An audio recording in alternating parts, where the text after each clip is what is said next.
ça pour partir sur la revue, parce que comme tu présentais Godzilla aux classes dangereuses, en fait, oui. Tu disais que l'oiseau tempête n'était pas d'Abirato, mais en fait, il y a tout un jeu d'aller-retour en fait, entre les deux structures, si je puis dire, et on voit qu'il y a une place assez importante qui est donnée à la revue et au fait de faire des revues, puisque donc tout commence par la comète d'Abirato, ensuite avec un autre collectif, une autre revue, puis les Chaudets, et dans les Chaudets, et notamment dans ce numéro 3, on découvre aussi tout un pan d'intérêt pour des revues anciennes comme le socialisme ou barbarie et des choses comme ça. C'est quelque chose qui, j'ai envie de dire, est-ce que c'est votre mode de publication naturelle, c'est la revue et puis le livre découle de ça, ou est-ce que c'est deux choses différentes En fait, on a commencé par une revue, c'est la comète d'Abirato, et le hasard des circonstances ont fait que ici et là on a fait des brochures. Pendant le mouvement du Chiapas et le commandant Marcos, il y avait un grand engouement, mais en même temps c'était aussi une forme un peu autoritaire de la contestation. Donc on a édité une brochure faite par plusieurs personnes. Il y avait Charles Rive, il y avait Sylvie Dejean et puis Marc Geoffroy, qui venait du milieu de la contestation anti-autoritaire, et il souhaitait préciser dire à tous les gens qui étaient emballés un peu par tout ce mouvement sur le Chiapas que c'était bien, mais attention, les gens qui étaient derrière, ils n'étaient pas forcément aussi démocratiques, aussi révolutionnaires qu'ils se le présentaient, ou que les médias en parlaient. Donc on a fait des brochures. Et c'est vrai qu'à un moment donné, de cette revue, au début c'était plus de la révolte, de la critique et de la poésie, ou de la création. Et à un moment donné, on a eu envie de faire un peu plus de critique sociale. Voilà. Donc à ce moment-là, il y a quelques personnes, dont moi, qui ont voulu faire une nouvelle revue, mais avec d'autres personnes, hors du cercle Abirato. On ne voulait pas qu'il y ait un lien forcément entre Abirato et cette nouvelle revue, on voulait faire quelque chose de neuf. Et donc on a lancé une nouvelle revue qui s'appelait Oiseau Tempête. Et c'est dans le cadre de cette revue-là, parce que les limites d'une revue, c'est qu'on écrit des textes courts, même si ça fait quelques pages. La revue, elle sort une fois par an, on ne peut pas avoir une certaine ampleur au niveau des idées. Donc on a eu envie à quelques-uns de prendre un peu de distance pour faire des livres. Donc c'est pas forcément une revue qui tire des livres ou des livres qui tirent une revue, c'est que c'est des formes qui viennent à un moment donné. Voilà, tout à fait complémentaires, et c'est un rapport différent au temps aussi, aux idées. Voilà. Alors l'Oiseau Tempête s'était arrêté en début des années 2000. Donc Oiseau Tempête, ça a duré jusqu'à 2006. Voilà. C'était une revue, pour une revue, c'est assez long. Pour une revue qui est hors des circuits, qui n'a pas d'éditeur derrière, des choses comme ça. Donc c'est une revue qui est assez longue. C'est une revue où on a commencé à peu près à 5-6 et assez rapidement on s'est retrouvé quand même à peu près une dizaine de personnes dans le collectif, voire des fois à quelques moments à peu près à 12 ou 15. Et puis elle s'est arrêtée comme souvent les collectifs, il n'y a pas vraiment de raison qui fait qu'on s'arrête. Des fois c'est par épuisement, des fois qu'on a envie de faire des choses différentes. Bref, elle s'est arrêtée en 2006. Voilà. Et entre-temps, donc comme à quelques-uns on avait voulu faire des livres, donc là on a fait, comme a dit Ève, notre premier livre sur l'Iran, etc., donc une édition. Et puis à un moment donné, l'envie de refaire une publication est venue et on a sorti Les Chaudets en 2012. Voilà. Et dans Les Chaudets, on retrouve à peu près la même structuration, la même façon de faire qu'il y a dans les éditions. C'est-à-dire que d'un côté il y a de la critique sociale, de l'autre côté il y a de la poésie. Et il y a une grande part qui est accordée au visuel. À peu près un tiers ou un quart de chaque numéro, c'est des images en fait. Donc là, pour donner une idée de comment se structure la revue, ou en tout cas de son contenu, on peut passer rapidement le sommaire du numéro 3. Il y a un entretien avec Daniel Blanchard, donc, qui est récemment réédité aux éditions du Cendre. Un petit article sur Little Nemo, on va y revenir plus tard. Alain Joubert fait un article sur Gabriel Whitcop avec des bonnes pages. Guy Cabanel publie quelques pages de son journal intime. Barthélemy Schwartz, qui est ton identité secrète d'auteur de BD, propose une bande dessinée qui retransmet un peu ce que tu ressens par rapport à l'exposition de bord qui s'est produite à la BNF. Yves Noël Labbé, qui est avec nous, parle de Étienne Cabet et de l'aventure icarienne. Alors on va y revenir tout de suite. Et la dernière personne, mais je ne sais pas si je peux révéler ton identité secrète, voilà. Jérôme Debruy qui signe un article sur la republication de Daniel Blanchard sous le nom de Amareddine Moudéjar. Donc le Nico, Inès de oui. Il n'a participé pas à Société de Barbarie, mais à un groupe pouvoir ouvrier qui en fait est issu. Un peu plus fort. On n'entend pas en fait. Ah oui, je suis derrière. Mais peut-être, je sais pas, la tête au fond, Non. On va faire ça. Oui, non, je disais donc, pour revenir un peu en arrière, en plus, il se trouve que j'ai aussi collaboré pendant un certain temps à Oiseaux Tempête, donc c'est pour insister sur la communauté d'intérêt. Voilà. Donc, ce que je disais, c'est qu'en fait, l'entretien était mené avec Américo Nunes da Silva, qui devait nous rejoindre, enfin, j'ai pas tout suivi, enfin, bref, qui lui n'était pas. Donc, alors peut-être après on en rediscutera, qui peut-être passera parce qu'il n'est pas loin, mais bref, qui lui est un tout petit peu plus vieux que moi, donc, et qui du coup a participé non pas à Socialisme ou Barbarie, mais à un groupe qui avait des animateurs issus de Socialisme ou Barbarie, qui est Pouvoir Ouvrier. Voilà. D'accord. On va d'abord parler des Icariens. Est-ce que vous voulez bien nous dire quelques mots il avait à leur sujet et la figure d'Étienne Cabet, parce que ça fait partie donc de ces mouvements qui ont voulu rejoindre le Nouveau Monde pour lancer leur utopie? Oui, alors ça se situait à peu près au milieu du 19e siècle. Alors d'abord, je vais peut-être vous raconter les circonstances qui m'ont amené à faire cet article. Je m'intéressais depuis longtemps au socialisme français, on va dire entre guillemets, donc du 19e siècle, mais pour l'instant, à ce moment-là, je n'avais pas encore décidé de faire un article. Et il se trouve que nous sommes allés au théâtre avec un groupe d'amis, voir une pièce au Théâtre du Soleil, que peut-être certains d'entre vous ont vu, qui s'appelait Les naufragés du fol espoir. Et il s'agissait en fait d'une utopie et de sa fin tragique. Et en sortant de ce spectacle, une de nos amies était en larmes. Et donc c'est un petit peu surpris, donc on a essayé de la consoler. Et quand je suis rentré chez moi, je me suis dit, mais au fond, ce que je viens de voir, c'est l'histoire des Icariens, avec Étienne Cabet, à peu près au 19e siècle. Et donc pourquoi ne pas, disons, reprendre cette histoire peu connue, en fait, pour en faire un article et faire connaître Cabet. Donc voilà le départ de cet article. Alors, qu'est-ce que c'est que l'Icarie? Alors, je vais peut-être un petit peu revenir à ce moment-là sur la vie de Cabet. Et il y a deux grandes périodes dans la vie de Cabet. Cabet est un fils d'artisan. Son père était tonnelier à Dijon. Il fait des études brillantes. Il devient avocat. Alors, il est né en 1788. Et il se trouve que quand il arrive, disons, jeune avocat, on est en pleine restauration. Donc, c'est la terreur blanche. C'est la contre-révolution. Et donc, tout de suite, lui qui est un homme des Lumières, la Révolution française vient juste de se terminer, on peut dire. Et Cabet commence sa carrière de critique. Et il est même, en tant qu'avocat, il commence par être suspendu pendant 3 mois pour propos injurieux envers Louis XVIII, etc. Bon, enfin, sa carrière continue comme ça. Ensuite, il est même, non pas révoqué, mais il est également suspendu pendant près d'1 an. Donc, il est en pleine contestation, mais tout en étant quand même bien dans le système. Il est avocat, il est contestataire, il est socialiste, même communiste, mais il reste encore dans le système jusqu'au point même de devenir, d'aller dans un ministère, de travailler dans un ministère de la Justice quand Louis-Philippe arrive au pouvoir.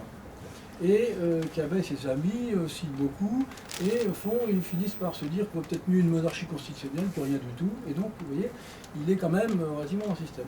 Et puis, le voilà procureur général en Corse. Là, il continue ses critiques, et il finit par se faire révoquer, carrément.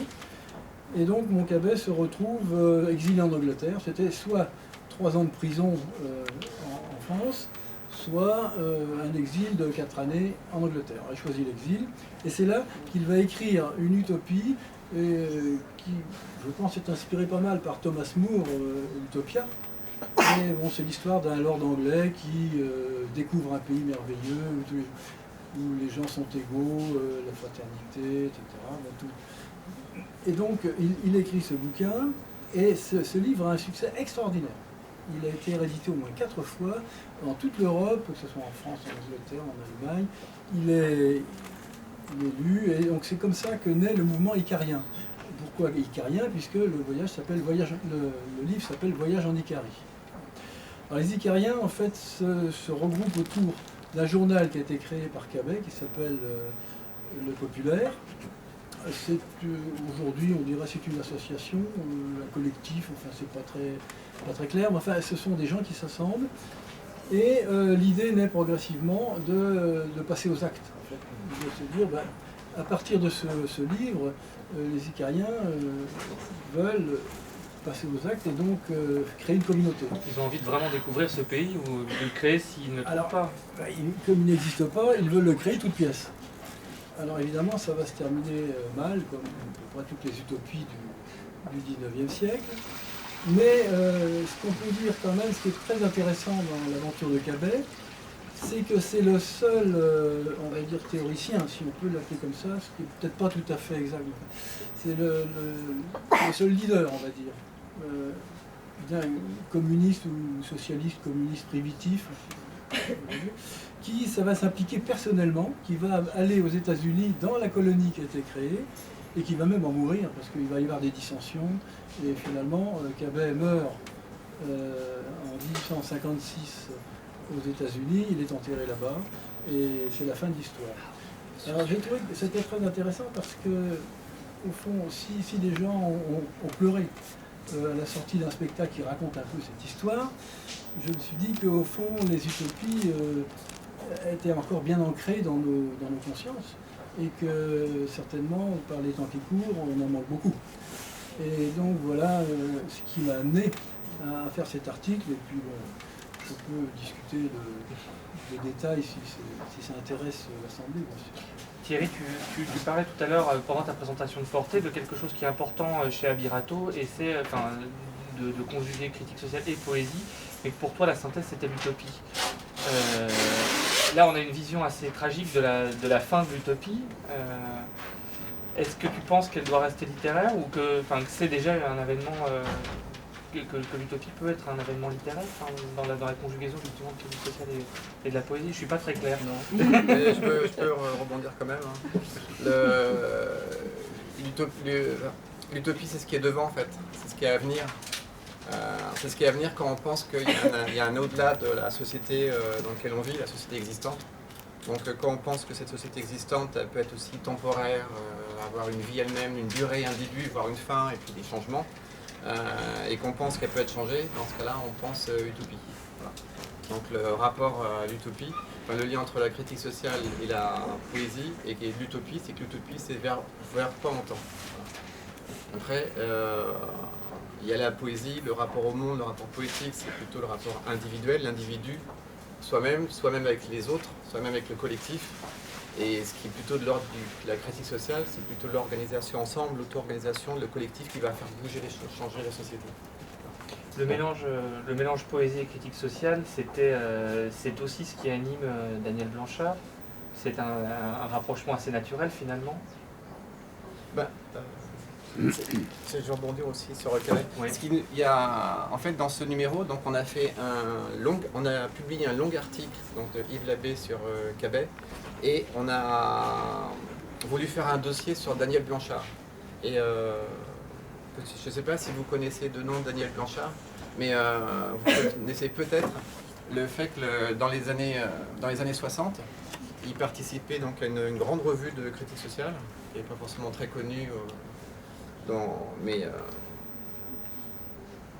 Qui est importante pour les gens qui étaient intéressés par le milieu de la critique sociale, voilà. Pas forcément pour le plus grand public, je ne sais pas. Et lui, il participait à cette revue, et puis il a rencontré les Debord, et venu dans le groupe Socialiste Barbarie, ils ont discuté ensemble, et lui et Debord, ils ont fait un texte commun. C'était un peu un échange entre Socialisme Barbarie d'un côté et l'Institut de l'autre. Donc Daniel Blanchard, quand on le connaît d'abord par le fait que c'est lui qui a fait le contact et l'échange avec l'Institut. Par ailleurs, moi ce que je ne connaissais pas, je l'ai découvert en fait avec le dossier qu'on a fait, c'est que Daniel Blanchard, c'est aussi quelqu'un qui a toujours été intéressé par la poésie, par la langue, et donc qui a publié des livres de poésie, des livres. Et donc on a voulu faire un dossier sur Blanchard parce qu'il a édité un livre récemment, ça s'appelle Crise de mots. Et dans Crise de mots, il revient à la fois sur son passé, on ne dira pas de militant, mais son passé un peu de critique sociale, politique, les relations aussi avec, dans les relations institutionnelles, c'est nous qui opposons. Il revient sur cette partie-là, et il revient aussi sur la poésie aujourd'hui. Voilà. Pourquoi être poète aujourd'hui, et qu'est-ce que renseigne un peu la poésie par rapport au monde d'aujourd'hui. Voilà. Et juste là pour finir, dans le dossier, ce dossier, on l'a fait en dossier, c'est-à-dire que d'abord on a fait un entretien avec lui. Donc ça c'est l'entretien qu'ont fait Jérôme et puis Américo. Et en plus de cet entretien, Jérôme a écrit un article sur le livre, donc ça complétait le dossier. Et on a voulu terminer le dossier en publiant des bonnes feuilles de Crise de mots. Voilà. Et petit à petit, on a trouvé peut-être une forme qu'on va répéter pour les numéros d'après. Et qu'on a fait également avec l'article d'Alain Joubert sur Vidcop. Je voulais lire un passage de ton article, Jérôme, parce que je l'ai trouvé, la fin notamment est à la fois très belle et reflète encore ce dont on parle depuis déjà quelques dizaines de minutes maintenant. Et puis on rebondira dessus si tu veux bien, parce que derrière l'analyse de Daniel Blanchard, on sent quelque chose de beaucoup plus personnel qui pointe finalement. Donc la dernière partie de l'article sur Daniel Blanchard s'appelle « Ces espaces inconquis qui jamais ne se referment ». Donc on est dans un contexte où on discute justement de ces rapports entre politique et poésie. La réduction de l'inconnu au connu, c'est bien à cela que les entrepreneurs du crime organisé que constitue le capitalisme global ne cessent d'œuvrer avec acharnement. On lui a même donné un nom, la fin de l'histoire. Et comme le rappelle encore Daniel Blanchard, il ne s'agit pas seulement aujourd'hui de naturaliser les catégories de l'économie politique, mais de transformer toutes les formes de l'expérience humaine en marchandises, mieux encore en fantasmagorie, à l'aide des technologies de l'information et de la communication. Ce n'est plus simplement le rationalisme étroit qui fait écran à la réalité, mais un ensemble d'artefacts très élaborés qui est un monde en soi et qui finit par sembler plus vrai et par prendre plus de valeur que la réalité elle-même. À ce titre, le capitalisme est une méga-machine qui transforme continuellement nos moindres désirs en marchandises. Si la poésie renvoie à un phénomène d'estrangement, comme le dit Daniel Blanchard, à l'errance qui éloigne de nous-mêmes pour mieux nous confronter à ce qui demeure ouvert, à notre être multiple, le cyberespace est une trappe sans fond qui n'aboutit qu'à la perte de soi et à la déréalisation permanente, tant sa représentation artificielle se confond maintenant presque entièrement avec le monde lui-même. Tout se passe comme s'il n'y avait plus de différence que dans la répétition ou la reproduction du même, bien que sous des formes à chaque fois différentes. Et pourtant, pour peu que nous désirions ne pas rester captifs de la réalité rugueuse dont parlait Fondane, que nous nous laissions étreindre par cette réalité en puissance que demeure l'inconnu, le monde n'a certes pas encore livré tous ses mystères. Quant à la poésie, elle reste cette faculté humaine capable à tous instants de transformer l'ordre des choses. Mais encore faudrait-il vouloir nous risquer à faire un écart, un pas de côté ou de travers, à imaginer une pratique critique à partir de laquelle aller à la découverte de l'invisible. C'est chemin faisant que l'on découvre les mots secrets qui finissent par devenir un langage commun et une culture capable de mettre au jour un pan inconnu du réel sur lequel s'appuyer pour subvertir la réalité et renverser l'ordre établi. Et c'est en fouillant les rêves et en les laissant s'épancher un peu dans la vie quotidienne que le monde retrouvera de sa profondeur. L'action politique peut aussi être sœur de la poésie. Voilà, je trouve ça très beau. Oui, peut-être pour rebondir sur l'utopie, en fait. Oui, c'est vrai, du coup, c'est pas mal de savoir. Oui. Parce que ça m'intéresse aussi, effectivement, l'utopie, ça intéresse Blanchard, évidemment. Et sur l'expérience de l'utopie au XIXe siècle, il y a eu Cabet, il y en a eu plein d'autres. Là, effectivement, l'utopie elle a encore un peu mauvais procès parce que ça renvoie à pas mal de choses. Et bon, tu parlais de, effectivement, les utopies, quand on veut les réaliser d'une certaine manière, ça finit un peu en catastrophe. Mais il faut peut-être... Mais on en a quand même besoin. Voilà, alors, oui, je voulais en venir là, parce que derrière, effectivement, il y a la critique sociale, en fait, parce qu'on pourrait prendre plein, on les a un peu oubliés, mais par exemple, Marcuse, dans les années 60, il défend l'utopie, parce qu'il ne peut pas y avoir... parce que c'est aussi l'imagination sociale débridée. Peut-être c'est important d'insister là-dessus. Et quand il n'y a plus, comme aujourd'hui, d'imagination sociale, le monde se ferme en réalité. Et il n'avait pas tort, Marcuse, de parler à ce moment-là de totalitarisme. Et effectivement, bon, dans le texte là qui m'a été... Bon, effectivement, au début, honnêtement, le texte de Blanchard, je ne savais pas trop par quel biais le prendre. Et en fait, j'ai lu un texte de Fondane, effectivement, dont je parle, qui s'appelle « Faut traiter d'esthétique, si ma mémoire est bonne », où il parle effectivement de ce que la poésie peut. Et bon, déjà chez Fondane, on voit que chez lui, il y a aussi l'utopie, mais même chez Blanchard, parce qu'il y a l'idée d'ouverture. Et d'ouverture sur l'ailleurs, et il y a l'idée de pas de côté. Et effectivement, quand il n'y a plus ça, et la poésie, elle est aussi porteuse de ça, bah effectivement, le monde se referme complètement. Et quand il n'y a plus cette forme d'imagination débridée, on ne peut plus inventer autre chose. Le monde, finalement, il se fige, et il est comme fini. Et quand même, avec la contre-révolution, enfin ce qu'on peut appeler la contre-révolution qui a eu lieu dans les années 70 au début des années 80, et tout le procès qui est fait aux utopies, et à l'utopie en général, quand même, il renvoie à ça. Alors après, ce qui est intéressant, parce que j'ai un peu travaillé sur l'utopie, plus sur les Saint-Simoniens, voilà. Effectivement, le problème de l'utopie, c'est qu'à la fois c'est l'imagination débridée, et puis en même temps, quand on veut la réaliser concrètement, bah, y a comme un hiatus entre ce qu'on imagine, la pensée un peu comme ça, folle, comme on voit chez aussi Fourier par exemple, et quand on veut la réaliser, bah, y a comme un hiatus entre l'imagination et ce qui se passe réellement. Et effectivement, c'est là-dessus que les utopies ont buté, que la pensée utopique a peut-être buté. Ce qui est intéressant, c'est que tu parlais de Fourier.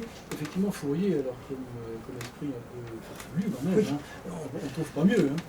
Et alors, Fourier, par contre, il a, lui, une pensée, on va dire, structurée, enfin, entre guillemets, par rapport à Cabet, qui, lui, n'était pas un théoricien, ce qu'on lui reprochait d'ailleurs. Mais Fourier, lui, au fond, n'a jamais tenté une expérience communautaire, sauf 2 ans avant sa mort, où une communauté s'est créée à Condé-sur-Vègre, c'est dans les Yvelines, c'est pas très loin d'ici. Et d'ailleurs, il s'en est désolidarisé complètement. Il est allé voir ce qui se passait, il a dit non, c'est pas du tout ce que je voulais faire. Donc, du temps du vivant de Fourier, il n'y a pas d'expérience, disons, de communautaire fouriériste. En revanche, après sa mort, et aux États-Unis notamment, il y a eu beaucoup de communautés qui sont installées aux États-Unis, fouriéristes, et qui ont échoué aussi à durer, à durer. Le milieu du XIXe siècle, c'est aussi un foisonnement de théories et d'utopies. Il y en a énormément. Il n'y a pas que Fourier. Même Pierre Leroux, qui était un socialiste, on va dire premier socialiste, c'est lui qui a inventé le mot socialisme. Il a créé une communauté, je crois, dans la Creuse. C'était un ami de... comment s'appelle ça, écrivaine. Enfin, peu importe. Il a créé une communauté lui aussi, alors que c'était pas du tout, a priori, son... C'était Floradistan. Non, pas Floradistan. Georges Sand, merci. Georges Sand, c'était un grand ami de Georges Sand, et il a fait une communauté tout près de Nohant, en fait, voilà, qui n'a pas marché non plus. Owen, l'anglais. On peut dire un petit mot aussi sur Fourier. Parce que Fourier, il a beaucoup été apprécié et redécouvert peut-être aussi par les surréalistes. Et je crois qu'on a Alain Joubert qui voulait dire un mot sur Fourier. Oui, ça tombe bien parce qu'il a aussi fait partie du groupe surréaliste, donc il pourra faire les liens aussi entre les deux. Je voulais faire un mot, dire un mot, pas directement sur Fourier, mais sur, ça va y renvoyer, sur le caractère utopique de l'utopie. C'est-à-dire, je pense que je voudrais faire une analogie entre, sur le plan social et des idées, l'utopie, et sur le plan individuel, le fantasme. C'est-à-dire que tout fantasme qu'on tente de réaliser est une catastrophe. Il est dans la nature du fantasme d'être fantasmatique. Et pour l'utopie, c'est la même chose. L'utopie est présente comme un fantasme. Elle est toujours devant, mais dès qu'on tente de la réaliser, ça tourne mal, comme vous l'avez dit. Et c'est à peu près inévitable. Mais en même temps, ils sont nécessaires, puisque l'utopie est le ferment de la pensée en action, la pensée pratique et politique, et le fantasme est le ferment de l'imaginaire. Donc l'un et l'autre ont une nécessité absolue, mais il ne faut surtout pas essayer de les réaliser. Et quant à Cabet, il ne faut pas perdre de vue quand même qu'il est né en 1788. C'est un homme des Lumières, en fait. Révolutionnaire, homme des Lumières. Et au fond, ce qu'il a voulu faire, c'est créer de toutes pièces une nouvelle société. Alors on sait, nous, avec notre expérience maintenant, avec notre recul, que c'est très difficile, voire impossible. Et donc il s'est de créer une société de toutes pièces, quoi. Ah mais ça serait jamais de toutes pièces une société de toute façon. Non mais je parle de Cabet. Donc il a essayé de le faire, ça n'a pas marché évidemment. On revient sur Blanchard. On revient un peu sur Blanchard, oui. Oui, bien, vous avez vu que nous, comme on est assez intéressé par tout ce qui est la poésie, critique sociale et utopie, assez naturellement, on a été dans ce numéro, on a à la fois fait un dossier sur Blanchard et puis sur Cabet.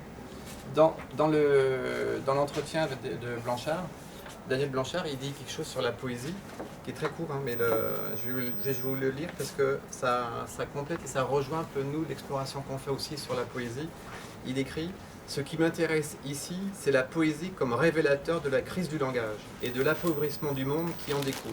Ce que la poésie nous dit, par contraste, de la destruction du langage et de sa réification. » Et je trouve que ça, c'est ce qui est intéressant. Et ce qui est un peu différent, mais ça complète bien aussi un peu l'exploration qu'on fait et qui nous intéresse, c'est que lui, il voit plutôt la poésie comme un symptôme de déliquescence, de misère du langage commun en fait, dans nos sociétés. Et ce qui est intéressant en contrepartie, c'est que la poésie, il s'intéresse apparemment moins, mais c'est le peu que je connais de ce qu'il fait, peut-être un petit peu moins au langage comme découverte de soi, découverte de la vraie personnalité cachée, étouffée par toutes nos couches de réification.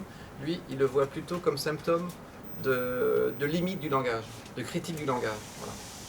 Et peut-être d'ailleurs que dans nos sociétés, la poésie, la misère de la poésie, c'est que elle est difficilement communicable.